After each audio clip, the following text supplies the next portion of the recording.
Ada aku pernah teman yang bukan.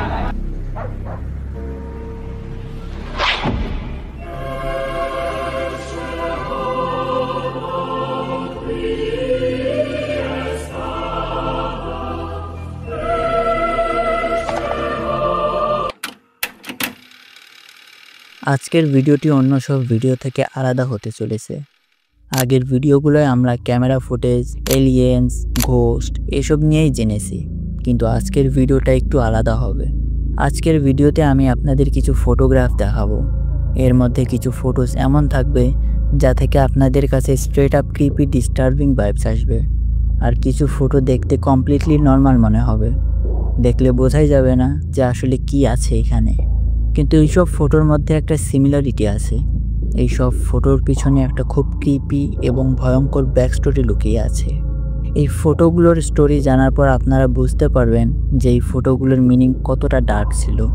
আপনারা realise করতে পারবেন যে এই পিকচারগুলোর পিছনের ব্যাক স্টোরিটি কত ভয়ানক ছিল। So welcome to a new video of a fake YT.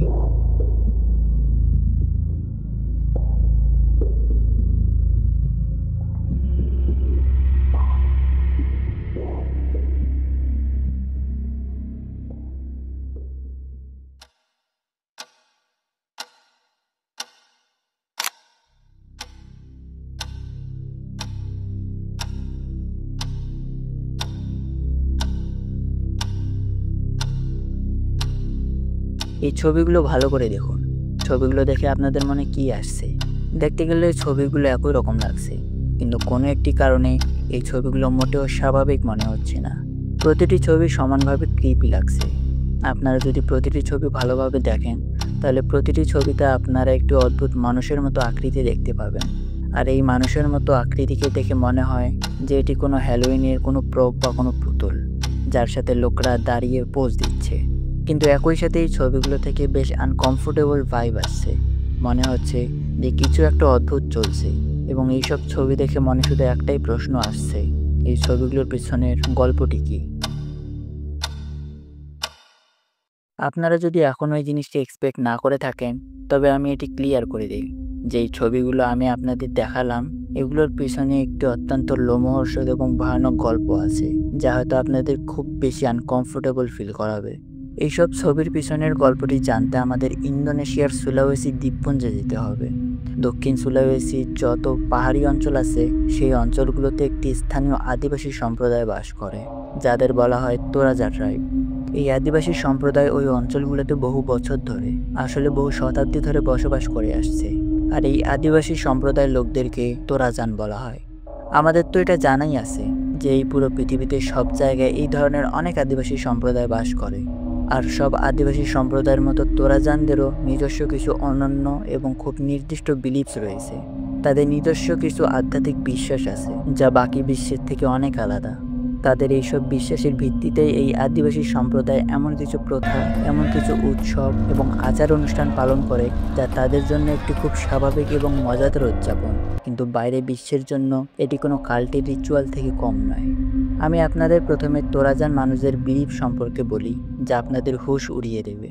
এই মানুষরা বিশ্বাস করেন যে তোরাজা উপজাতিতে যখন কোনো পরিবারের কোনো সদস্যের মৃত্যু হয়, তখন আসলে সেই পরিবারের সদস্যটি মারা যায় না, তার জীবন সেখানেই শেষ হয় না, বরং তার যে দেহটি থাকে সেটি অসুস্থ হয়ে যায়।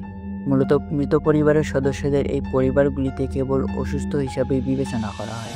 তাই পরবর্তীতে সেই মৃত পরিবারের সদস্যের সাথে তারা ঠিক তেমনই আচরণ করে যেমনটি আপনারা কোনো অসুস্থ ব্যক্তির সাথে করবেন।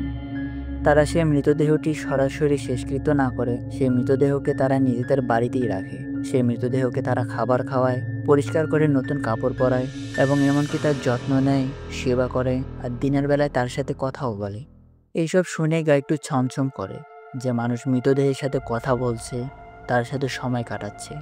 কিন্তু পুরো বিষয়টি আরও বেশি ভীতিকর হয়ে ওঠে যখন আপনারা জানবেন যে এই মৃতদেহগুলোতে তারা নিজের বাড়িতে শুধু কয়েকদিনের জন্য নয়, কখনো কখনো কয়েক সপ্তাহ, কয়েক মাস, এমনকি 20 থেকে 30 বছর পর্যন্ত নিজের বাড়িতে রাখেন।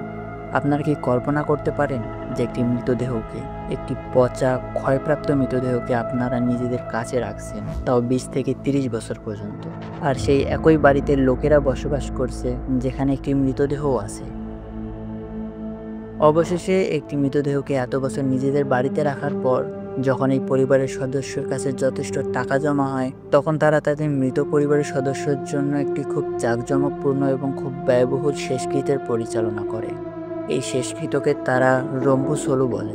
সেই মৃতদেহকে আবার পরিষ্কার করে ভালো কাপড় পরিয়ে একটি কফিনে রাখা হয় এবং তাদের গ্রামের কিছু পাহাড়ের গুহা আছে, সেগুলোর ভেতরে তারা পরিবারের যত মৃত সদস্য আছে তাদের কফিনগুলো একসাথে রেখে দেওয়া হয়। আচ্ছা, এত কিছুর পর অবশেষে এই লোকেরা একটি শেষকৃত্য করে সেই মৃতদেহকে কফিনে তো রাখলো, তাহলে তো সবকিছু এখানেই শেষ হওয়ার কথা, তাই না? যদি এখন আপনাদের এমন মনে হয় যে এখানেই সবকিছু শেষ হয়ে গেছে, তাহলে আমি আপনাদের বলে রাখি যে এই গল্পটি এখানেই শেষ হয়নি। এখনও তো সেই রিচুয়াল শুরুই হয়নি যার কথা আমি বলতে চলেছি। এখন পালা সেই আচার অনুষ্ঠানের বা সেই প্রথাটির যার কথা আমি বলছিলাম। এই আদিবাসী সম্প্রদায়ের মধ্যে প্রতি ৩ বছর অন্তর একবার অগাস্ট মাসে এই আচারটি পালন করা হয়।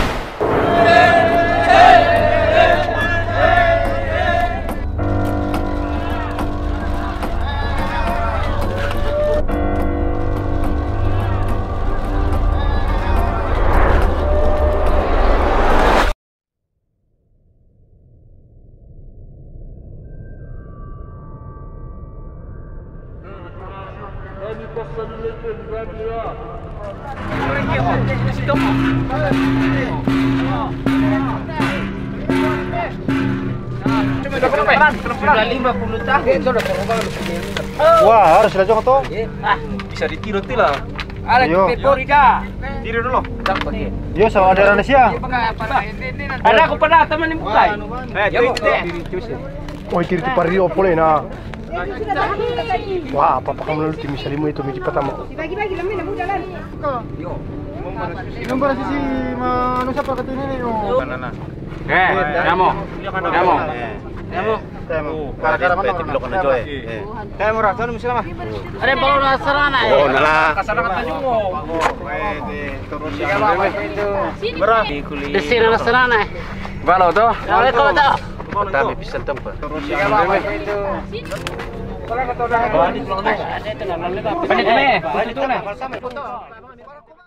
যে পরিবারের সদস্যদের মৃতদেহকে এই আদিবাসী সম্প্রদায় নিজেদের কাছে রেখেছিল, তারা আবার সেই সব মৃতদেহকে কফিন থেকে বাইরে বের করে আনে। তাদেরকে আবার পরিষ্কার করে নতুন কাপড় পরানো হয় এবং তাদের সাথে আবার কথা বলা হয়।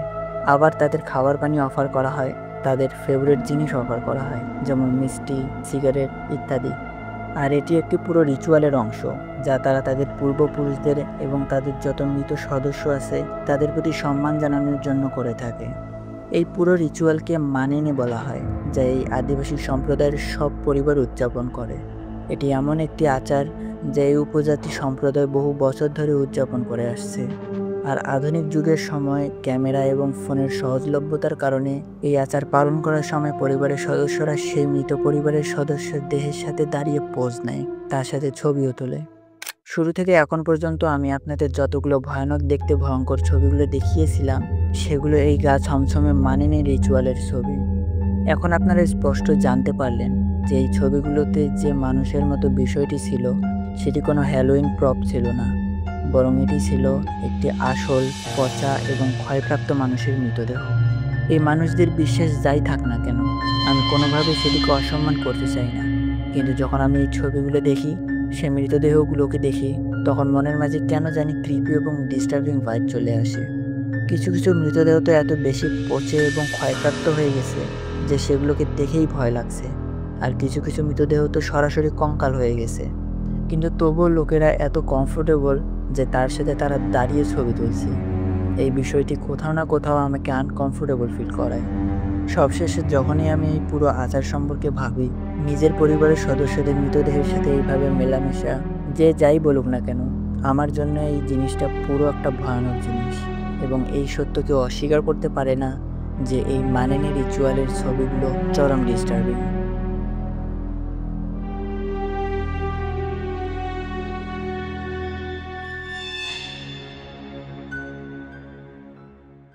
তো এই ছিল আজকের ভিডিও।